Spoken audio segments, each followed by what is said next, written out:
Une réforme du système de retraite va être discutée au Québec ce mois-ci. Et certains voudraient retarder l'âge de la retraite, comme on a pu le voir récemment en France. On vous explique qu'est-ce qu'il en est du système actuel et qu'est-ce qui pourrait lui arriver.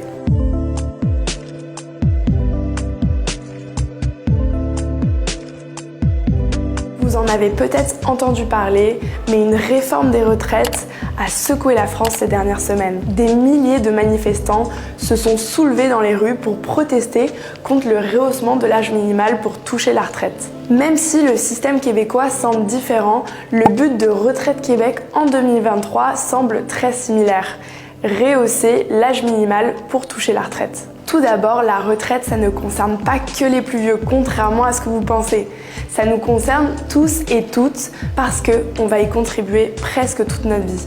Le système québécois marche par capitalisation, c'est-à-dire que le régime des rentes du Québec est financé par les cotisations des travailleurs et travailleuses. Il faut ensuite attendre 60 ans pour toucher la rente accumulée, mais si vous la prenez avant 65 ans, la rente accumulée sera moindre.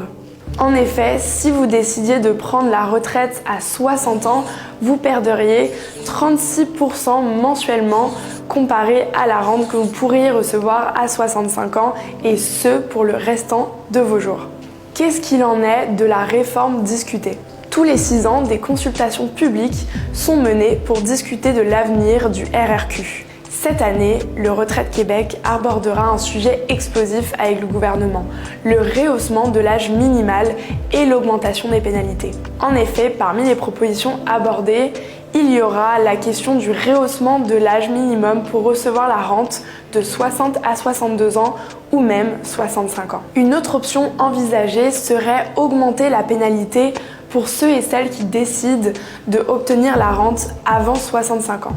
Pourquoi ces propositions sont amenées ? Contrairement à la France, qui utilise principalement l'argument d'un manque d'argent dans la banque des retraites, pour le Québec, ce n'est pas du tout le cas. Ici, l'argument premier serait de garder les aînés plus longtemps au travail pour assurer leur santé financière, et aussi de réagir à la pénurie de main-d'œuvre.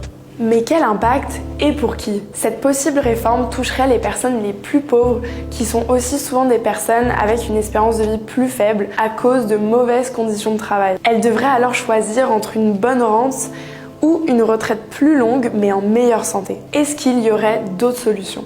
Beaucoup d'autres solutions pourraient être admises du côté du gouvernement plutôt que de choisir un nouveau système de retraite. Notamment augmenter le salaire minimum, ce qui pourrait permettre pour les moins riches d'accumuler plus d'argent pour pouvoir être plus stable financièrement à la retraite.